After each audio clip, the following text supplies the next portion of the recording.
Hello everyone, आपका स्वागत है एमनेट इंस्टीट्यूट के यूट्यूब चैनल पर। इस वीडियो लेक्चर सीरीज में हम भारतीय इतिहास डिस्कस कर रहे हैं, है ना। भारतीय इतिहास के बारे में जानने का प्रयास कर रहे हैं। पिछले लेक्चर में हमने ऋग्वैदिक काल को जाना और उसके मतलब जीवन को समझने का प्रयास किया, वहां के लोगों के स्थिति को जाना। और अब हम देखेंगे उत्तर वैदिक काल। उत्तर वैदिक काल का टाइम पीरियड है 1000 ईस्वी पूर्व से 6000 ईस्वी 600 ईस्वी पूर्व तक, है ना। जब ऋग्वैदिक काल का टाइम समाप्त होता है तो उसके बाद कौन सा टाइम स्टार्ट होता है? उत्तर वैदिक काल। तो उत्तर वैदिक काल के लिए सबसे ज्यादा मतलब मेनली चीज आप ये समझ लीजिए कि उत्तर वैदिक काल का मतलब होता है कि यहां पर क्या हुआ है, लोहे की खोज हो गई है। क्योंकि अभी तक क्या हुआ था, अभी तक जो सिर्फ दो धातुएं जानता था आदमी, तांबा और कांसा। तांबे और कांसे का ज्ञान था। तो अब धीरे धीरे किस धातु का ज्ञान हो जाएगा, अब हमें लोहे की प्राप्ति हो जाएगी। आर्यंस को अब लोहे की प्राप्ति हो जाएगी। और जो आर्यंस घुमंतु लोग थे, घूम फिर रहे थे, है ना, चल के आ रहे थे, एक जगह पे कहीं पे ठहरते नहीं थे, तो वो लोग क्या होंगे कि अब भारत में आकर मतलब स्थिर हो जाएंगे और यहाँ पर स्थायित्व प्राप्त करेंगे और रहने लगेंगे, ठीक है ना। तो अभी हमने देखा कि ऋग्वैदिक काल के लोगों का निवास स्थान कहां पे था। अब हम देखेंगे कि उत्तर वैदिक काल के लोगों का निवास स्थान कहां पे आया और ये लोग क्यों भारत में रुक गए और एक स्थायित्व को प्राप्त करके आगे आने वाली सभ्यताओं के लिए एक मार्ग प्रशस्त किया। तो जैसे कि लोहे की खोज हुई, तो लोहे की खोज के साथ ही कृषि में आसानी हो गई। और जैसे ही खेती ये लोग करने लगे तो इन लोगों का क्या होगा कि जैसे ही खेती प्रचुर मात्रा में खाने के लिए होने लगा, है ना, जब इनको खेती की जानकारी हो गई तो इन्हें ऐसा लगा कि अब हमें एक जगह पे रुक जाना चाहिए। और जैसे ही स्टेबल हुए तो बहुत सारी चीजें, वाणिज्य, व्यापार सब स्टार्ट हो गया, शासन व्यवस्था स्टार्ट हो गई, है ना। क्योंकि जब ये लोग स्थायी तौर पे रहने लगे तो अब इनका निवास स्थान देखेंगे। ये यूरोप में आल्प्स माउंटेन जो है उनसे जो है तो चल के आए हुए थे, हमने देखा हुआ था, है ना। ये लोग वहां से चल के आए थे। और वैदिक कालीन लोग आज के पाकिस्तान, अफगानिस्तान वाले रीजन पे, है ना, रह रहे थे, भारत के पंजाब वाले रीजन पे रह रहे थे। तो अब धीरे धीरे क्या होगा कि ये लोग आगे बढ़ेंगे वहां से, कई चरणों में। वहां ये लोग यूरोप से चल के आए थे, मध्य एशिया से। तो अब ये लोग निवास स्थान अब इनका कहां पे होगा, ये क्या करेंगे कि वहां से पूर्व की ओर चलना स्टार्ट करेंगे और आकर ये दिल्ली के निचले क्षेत्रों में गंगा यमुना का जो दोआब का, दोनों नदियों के मतलब मैदानी क्षेत्रों में ये लोग रहना प्रारंभ करेंगे। गंगा यमुना के ऊपर वाले क्षेत्रों में ये लोग रहना प्रारंभ करेंगे। और सर्वप्रथम जब ये मतलब ऊपर वाले रीजन पे रहेंगे, है ना, दिल्ली वाले रीजन पे आएंगे और फिर धीरे धीरे नीचे नीचे जो फर्टाइल लैंड है पूरे मैदान में ये लोग रहने लगेंगे। और हमारे रीजन को क्या कहा जाएगा, आर्यवर्त कहा जाने लगेगा, ठीक है ना। तो बहुत सारे जो क्लैन थे, हम 5 क्लैन की जिसमें बात किए हुए थे, इनके 5 क्लैन थे, तो उनमें बहुत सारे क्लैन तो धीरे धीरे समाप्त हो जाते हैं युद्धों में या फिर आपसी संघर्ष में, ठीक है, समाप्त हो गए। पर क्या हुआ कि जो 2 मेन क्लैन थे, भरत, है ना, और कुरु, जिनके बारे में हमने बात की थी, तो जो भरत क्लैन था इनका, ये बहुत बड़ा क्लैन था। इसी के नाम पे हमारे देश का नाम फिर भारत पड़ता है। इन्हीं के आपने एक फोटो भी देखी हो शायद, जिसमें जो तो एक बच्चा शेर के दांत गिनता रहता है, जिनका नाम भरत रहता है। वो इसी परिवार से या इन्हीं के पूर्वज थे, ठीक है ना। तो इसीलिए फिर आगे चल के हमारे देश का नाम भारत पड़ता है। तो भरत वाले जो थे, जिसके बारे में हमने बात की थी, भरत क्लैन वाले और पुरु वाले, ये तो वैदिक काल में ही युद्ध के दौरान आपस में संधि कर लेते हैं ना। और ये जब भरत और पुरु मिलते हैं तो अब कहानी किनकी आती है, कुरुओं की। और कुरुओं के बारे में उत्तर वैदिक काल में बताया गया है। तो जब कुरु दिल्ली के निचले क्षेत्रों में रहते हैं, तो जिन क्षेत्रों में रहते हैं उसे क्या बोला जाता है, कुरु भूमि कहा गया। एक कुरुक्षेत्र करके शब्द हुआ जहां पे महाभारत का युद्ध हुआ था। तो जो महाभारत के युद्ध के मेन पात्र थे वो कुरु थे, ठीक है ना। इन्हीं के बारे में कहा गया है। इन लोगों ने क्या किया कि इन कुरुओं ने पांचालों के साथ मिलकर गंगा यमुना के दोआब वाले क्षेत्रों में मतलब शासन को स्थापित किया और अपनी राजधानी हस्तिनापुर को बनाया। अब हस्तिनापुर कहां पे है? हस्तिनापुर आजकल मेरठ के आसपास के एरिया में हस्तिनापुर नामक जगह है ना, ये दिल्ली से ज्यादा दूर स्थान नहीं है। तो हस्तिनापुर को अपनी राजधानी बनाया, जैसे कि महाभारत में आपने सुना होगा, है ना, कि कुरुओं की राजधानी हस्तिनापुर थी, ठीक है। पांचालों के साथ मिलकर इन्होंने हस्तिनापुर को अपनी राजधानी बनाया था। तो ये इस वाले रीजन में अब धीरे धीरे मतलब जो आज का भारत का उत्तर प्रदेश वाला रीजन है ना, उत्तर प्रदेश दिल्ली वाला रीजन है, उस रीजन पे ये लोग पहुंच गए थे और यहाँ पर ये लोग रहने लगे थे। कुरुओं का संबंध महाभारत काल से है। महाभारत के युद्ध की बात हम करेंगे तो महाभारत के युद्ध का टाइम पीरियड ऐसा माना जा रहा है कि 950 ईस्वी पूर्व के आसपास महाभारत का युद्ध हुआ रहा होगा। तो महाभारत के युद्ध में जो हस्तिनापुर वाला रीजन है, तो जब खुदाई से प्रमाण जो प्राप्त हुए हैं, क्योंकि वैदिक काल ऋग वैदिक काल के तो प्रमाण बहुत ज्यादा नहीं प्राप्त हुए, उत्तर वैदिक काल के लिए बहुत ज्यादा जब खुदाई की गई है तो कुछ प्रमाण हमको प्राप्त हुए हैं। तो जो हस्तिनापुर वाले रीजन पे जब खुदाई की गई है तो वहां पर इतने जितने विकसित नगर महाभारत के मतलब महाकाव्य में लिखे हुए हैं कि इतना डेवलप था, ऐसा कुछ था, तो वैसे कोई नगरीय व्यवस्था होने का प्रमाण हमको हस्तिनापुर से प्राप्त नहीं होता है। मतलब जो पुरातात्विक प्रमाण, साहित्यिक अवशेष जो मतलब महाभारत में लिखा हुआ है वो तो एक अलग बात हो गई, पर जो मतलब पुरातात्विक अवशेष प्राप्त हुए वो कोई किसी विशेष नगर के अवशेष हमको हस्तिनापुर वाली जगह और जहां पे ये बोला गया था कि इनका रीजन था कुरुओं का, ऐसा कोई अवशेष वहां से हमको प्राप्त नहीं हुआ है और अभी भी खोज आगे चल रही है। ठीक है, तो ये शायद ऐसा हुआ होगा कि मतलब जब ये लिखा गया, अगर 4वीं सदी ईस्वी पूर्व में जब लिखा गया महाभारत, तो उस टाइम पे क्या हुआ है कि उस टाइम पे शहर बहुत डेवलप थे, तो उसके मतलब तब व्यवस्था बन चुकी थी, तब नगरीय प्रशासन आ गया था, है ना, तो शायद उसके हिसाब से लिख दिया गया हो, पुरानी बातों के लिए भी आज के हिसाब से कंपैरिजन में लिख दिया गया हो, ऐसा हो सकता है। तो इस तरह क्या हुआ है कि मतलब बहुत ज्यादा इसके पुरातात्विक प्रमाण हमको नहीं प्राप्त होते हैं महाभारत से संबंधित। क्या हुआ है कि इसमें पक्की ईंटों का प्रयोग है ना, तो पक्की ईंटों का प्रयोग हड़प्पा सभ्यता के बाद से महाजनपद काल आगे आने तक हमको, मतलब महाजनपद के काल तक आने तक हमको बहुत ज्यादा पक्की ईंटों का प्रयोग नहीं हो रहा था और इस रीजन में रहने वाले लोग थे जो, उनको बहुत ज्यादा पक्की ईंटों का ज्ञान नहीं था। ठीक है, तो इस तरह हमने इनके निवास स्थान के बारे में जाना कि ये लोग अब जब आगे बढ़ गए और ऋग वैदिक काल से आगे बढ़ के उत्तर वैदिक काल में आए तो ये लोग रह कहां पे रहते। अब हम एक चीज देखेंगे कि इनके ऋग वैदिक काल के बारे में हमको जानकारी किससे प्राप्त होती है, क्योंकि पुरातात्विक अवशेष बहुत प्राप्त नहीं होते हैं, तो वैसे ही उत्तर वैदिक काल में हमें बहुत पुरातात्विक अवशेष नहीं प्राप्त होते हैं, तो इनके लिए भी वही साहित्यिक स्रोत है। जैसे ऋग्वेद के लिए ऋग्वेद का यूज किया गया है, तो जो उत्तर वैदिक काल है तो उसके बारे में जानकारी हमें जिन साहित्यों से प्राप्त होती है वो आगे के 3 वेद हैं। ठीक है, क्योंकि 4 वेद होते हैं हिंदू धर्म में, है ना, तो उसी जैसे यहां पर ऋग्वेद हो गया, अब सामवेद, यजुर्वेद और अथर्ववेद 3 और वेद हैं, उनके द्वारा हमें उत्तर वैदिक काल की जानकारी मिलती है। और जो वेदों के अलावा लिखे गए हैं ब्राह्मण, अरण्यक, है ना, उपनिषद, इनके बारे में लिखा गया 108 उपनिषद है। मुंडको उपनिषद, जैसे सत्यमेव जयते लिया गया, हमारा स्लोगन है जो इंडिया का, सत्यमेव जयते, और मुंडको उपनिषद से लिया गया। ठीक है ना, काठोपनिषद, ऐसे बहुत सारे उपनिषद हैं। तो हम बात करते हैं सामवेद के बारे में। ठीक है, जो सामवेद है, तो ऋग्वेद में तो बहुत सारे मंत्र लिखे हुए हैं, ठीक है ना, तो सामवेद को क्या किया गया है कि सामवेद में करीब 1869 मंत्र है। ठीक है, 1869 श्लोक है सामवेद।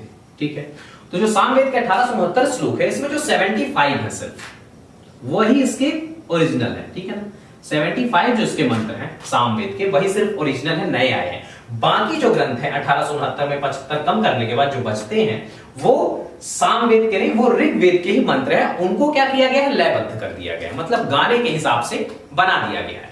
ठीक है, कि मतलब उनको गाया जा सके, एक सिस्टमैटिक ढंग से उनको गाया जा सके, और इसी को सामवेद में ही भारतीय संगीत की शुरुआत भी मानी जाती है ना। भारतीय संगीत की शुरुआत सामवेद से हुई है और भारतीय संगीत को मतलब ओरिजिन आप ये समझ लीजिए कि भारत में संगीत की शुरुआत सामवेद से ही प्रारंभ हो गई थी।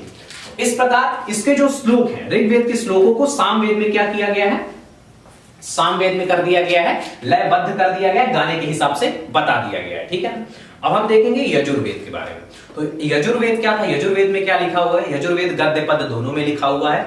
यजुर्वेद में क्या किया गया है कि जो मंत्र है मतलब भगवानों को, मतलब देवताओं को प्रसन्न करने के लिए जो ऋग्वेद में मंत्र हैं सामवेद में लयबद्ध कर दिए गए हैं, उन मंत्रों का यूज कहां पे करना है। तो जो हमारा यजुर्वेद है उसमें जो है, तो उसमें मतलब जो मंत्र है, श्लोक है, ऋचाएं हैं, उनका यूज कहां पे करना है।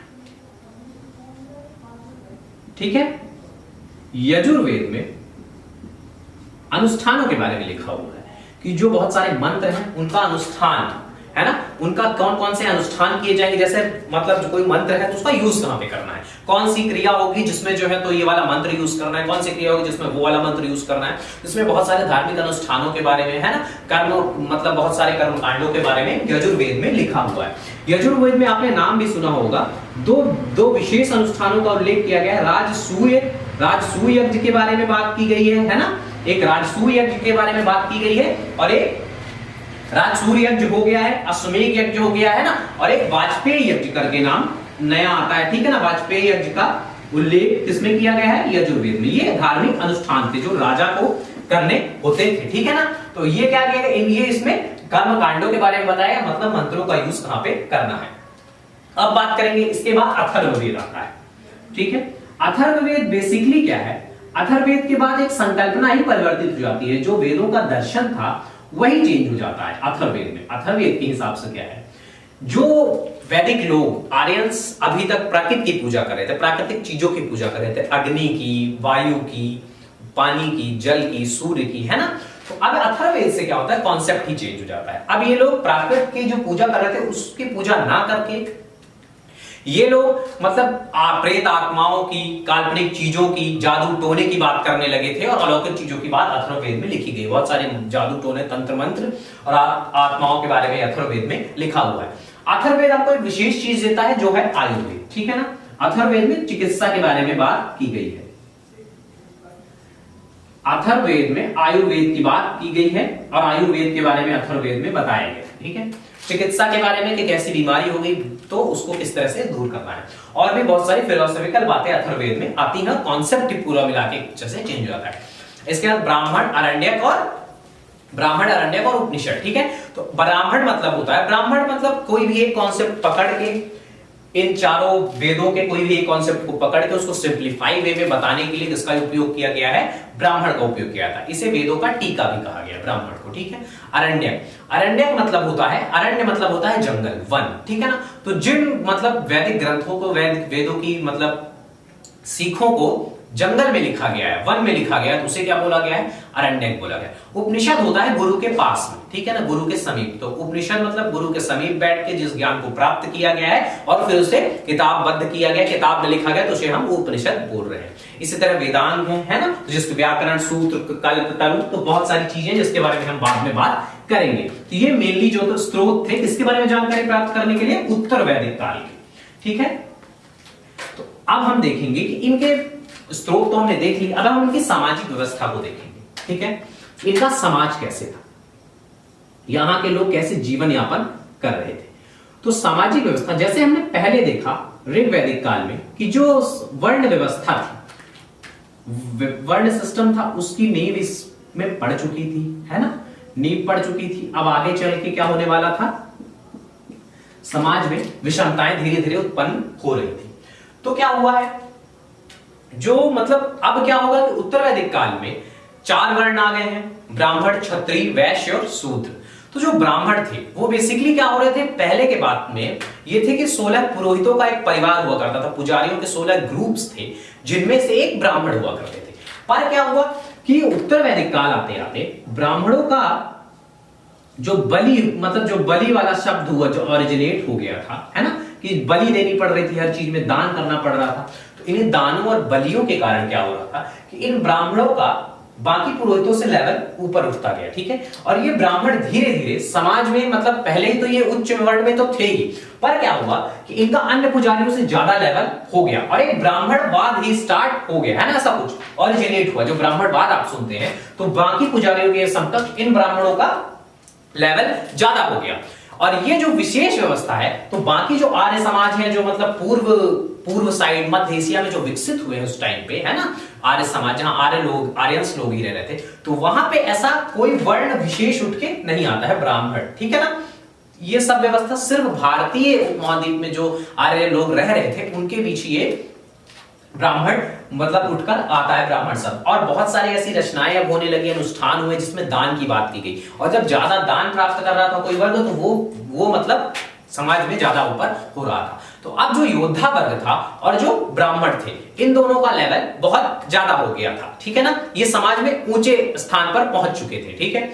और क्या थे, जो दो नीचे के वर्ण थे, तो इसमें क्या है कि जब ब्राह्मण और क्षत्रियों के बीच में अब इसमें आपस में वर्चस्व के लिए, लड़ाई के लिए कभी कभी मतभेद हो जाते थे। ब्राह्मणों के और क्षत्रियों के बीच में जो मतभेद हो जाते थे, तो इसमें क्या होता था कि ये दोनों आपस में वर्चस्व की लड़ाई के लिए कभी कभी आतुर हो जाते थे कि हम में से कौन ज्यादा सुपीरियर। पर क्या हुआ है कि जहां बात इन दोनों के अलावा मतलब निचले वर्णों की आ रही है कि इन्हीं की लड़ाई का अगर निचले वर्ण वाले फायदा उठाने का प्रयास कर रहे हैं, ठीक है ना, वो अगर मतभेद क्रिएट कर रहे हैं कि आप ही दोनों बड़े क्यों या फिर सर्वोच्च क्यों, तो फिर क्या होता था कि ये दोनों क्षत्रिय और ब्राह्मण अपना मतभेद बुला देते थे और उस मतलब मांग को या फिर बात को दबा दिया करते थे, ठीक है ना। जहां पर तीसरे की बात आ जाती थी तो ये लोग क्या करते थे कि मतलब आपस के मतभेद को भुला दिया करते थे। फिर कुछ समय अंतर के बाद क्या हुआ कि इन्होंने समझा कि हमको क्या है, हमको सुपीरियरिटी में रहना है, हमको मतलब इन पे शासन करना है, तो हमें क्या करना होगा, आपसी मतभेद को भुला देना होगा। तो ये ब्राह्मण और क्षत्रिय आपस में संतुलन बना के चलते हैं और समाज पर मतलब कंट्रोल अपना बनाए रखते हैं। अब हम बात करेंगे इस तरह ब्राह्मण और क्षत्रियों की तो बात हो गई कि ये सुपीरियर हो गए थे, पर क्या हुआ, एक वर्ण है जैसे वैश्य, आपने सुना होगा, जो तीसरा वर्ण था, ठीक है, इसकी स्थिति उतनी खराब नहीं थी जितनी शूद्रों की थी और उतनी अच्छी नहीं थी जितनी ब्राह्मण और क्षत्रियों की थी।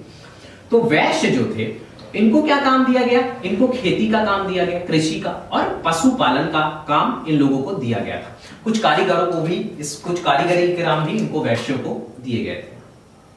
तो ये सारे काम करते थे, समाज के काम की कौन कर रहा था, समाज के सारे काम वैश्य कर रहे थे। और क्या हो रहा था, वैश्यों के साथ ही ये जो है तो समाज के सारे काम कर रहे थे और क्या कर रहे थे, इन लोगों को एक विशेष काम करना पड़ता था, आर्थिक सहायता कर देना पड़ता था, ठीक है, क्योंकि यही कमाते थे, यही काम कर रहे थे, तो इन्हीं लोगों को क्या देना पड़ता था, आर्थिक सहायता कर इन्हें देना पड़ता था।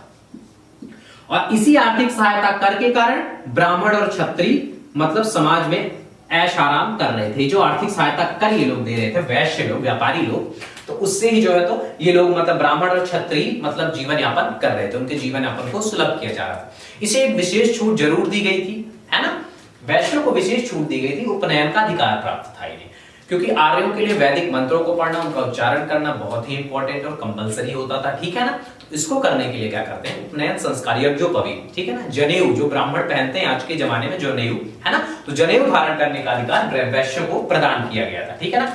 ये जनेऊ धारण कर सकते थे और गायत्री मंत्र का उच्चारण करते थे। बाकी जो दो वर्ण है, दो वर्ण नहीं, एक शूद्र है, ठीक है, तो इसमें आके शूद्रों को और महिलाओं को दोनों को वैदिक मंत्रों को उच्चार नहीं कर सकते थे, वैदिक शिक्षा नहीं प्राप्त कर सकती थी, ना इनका यज्ञोपवीत होता था, ठीक है ना। शूद्रों का और महिलाओं का दोनों की स्थिति पतित होती चली गई।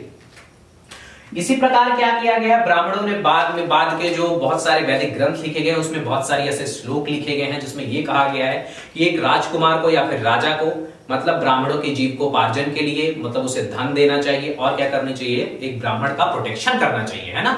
और अगर वो ऐसा नहीं करता या फिर करने में सक्षम नहीं होता है तो ब्राह्मण को यह भी अधिकार प्रदान है वेदों के अनुसार से या फिर वेदों के मतलब जो अन्य साहित्य है उनके अनुसार से कि वो क्या कर सकता है, पदच्युत कर सकता है किसको, राजकुमार को या फिर राजा को अपने पद से हटा सकता है, ठीक है। तो इस प्रकार की बातें ऐतरेय ब्राह्मण में की गई।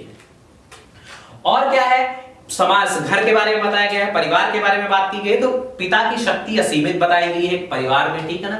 समाज तो पितृसत्तात्मक था ही, ठीक है ना, पिता की शक्ति असीमित बताई गई है। राज्य पर क्या होता था, ज्येष्ठ पुत्र का अधिकार होता था, पद वंशानुगत हो गया था, ज्येष्ठ पुत्र का अधिकार। पर क्या है कि अगर पिता चाहे तो, क्योंकि उसके पास शक्ति असीमित है, तो पिता अपने मतलब पुत्र को, ज्येष्ठ पुत्र को अधिकार ना देकर किसी और पुत्र को भी दे सकता था। और क्या हो रहा था, तो इस तरह, और इसमें क्या हो गया था कि वानप्रस्थ आश्रम की बात होने लगी थी, ठीक है। बहुत सारे आश्रमों की बात की गई है, वानप्रस्थ आश्रम, ब्रह्मचर्य आश्रम और गृहस्थ आश्रम। अब ये लोग क्या थे कि एक जगह पर रहकर जीवन यापन करने लगे थे, तो इन्होंने सबसे ज्यादा एक आश्रम को, गृहस्थ आश्रम को ज्यादा माना है, ठीक है। और बाकी आश्रमों की बात इसमें क्या है कि जो ग्रंथ है तो उसमें ब्रह्मचर्य आश्रम की बात की गई है, गृहस्थ आश्रम की 3 अवस्थाएं बताई गई मनुष्य के जीवन की, ठीक है ना, गृहस्थ, वनप्रस्थ, वानप्रस्थ और संन्यास। तो जो वैदिक ग्रंथ है उनमें ये तीनों की बात ज्यादा की गई है और संन्यास के बारे में ज्यादा नहीं बताया गया, पर संन्यास के बारे में आगे के हमारे ग्रंथों में संन्यास के बारे में बहुत डिटेल से बात की गई है। तो इसलिए क्या है कि वैदिक ग्रंथों में ब्रह्मचर्य, गृहस्थ और वानप्रस्थ की बात की गई है और गृहस्थ आश्रम को बहुत ही महत्वपूर्ण बताया, क्योंकि एक जगह पर रह रहे हैं तो परिवार को बढ़ाना, परिवार बनाना, इसके बारे में ज्यादा महत्व समझा गया है। और ब्रह्मचर्य में ज्ञान के, जब हम ज्ञान प्राप्त करते हैं तो उस टाइम पे ब्रह्मचर्य माना गया। उसके बाद एक गृहस्थ आश्रम में परिवार बनाने के लिए बात की गई है, जिससे सामाजिक व्यवस्था बनी रहे, और खेती करके व्यापार करके अपने जीवन यापन करने की बात की गई है। एक विशेष बात निकल के आती है जो थोड़ी सी कर लेते हैं, गोत्र, है ना, जो आज के जमाने में भी ये गोत्र प्रचलित है। और गोत्र कहां से निकल गया? तो गोत्र की शुरुआत भी वैदिक ग्रंथों से ही होती है। गोत्र का मतलब सीधा सीधा होता है, गोत्र का संबंध गौशाला से है, ठीक है ना। गोत्र मतलब गौशाला होता है, और या फिर पशुओं को जिस स्थान पे बांधा जाता है उसे गोत्र कहा जाता था। पर धीरे धीरे क्या हुआ कि गोत्र को पूर्वजों से जोड़ दिया गया, किसी एक विशेष पूर्वज के पूरे पीढ़ी के लोगों को एक गोत्र के माना गया, और सजातीय और विजातीय गोत्र की बात की गई। तो विजातीय गोत्रों के बीच में वैवाहिक संबंध स्थापित होते थे, और जो सजातीय गोत्र है उनके बीच में वैवाहिक संबंध स्थापित नहीं होते, जो परंपरा उस जमाने से आज भी चली आ रही है। आज भी हमारे यहाँ विजातीय गोत्र में ही विवाह होता है और सजातीय गोत्र में विवाह नहीं होता है। तो इस प्रकार हमने इनके सामाजिक व्यवस्था के बारे में जाना। अब आगे के लेक्चर में हम इनके राजनीतिक व्यवस्था, धार्मिक जीवन के और आर्थिक जीवन की बात करेंगे उत्तर वैदिक काल के लोगों पे। अब आज का सेशन हम यहीं पे समाप्त करते हैं। हमारा वीडियो आपको कैसा लगा प्लीज कमेंट करके बताइए, और हमारे चैनल को लाइक करिए, सब्सक्राइब करिए और शेयर कीजिए।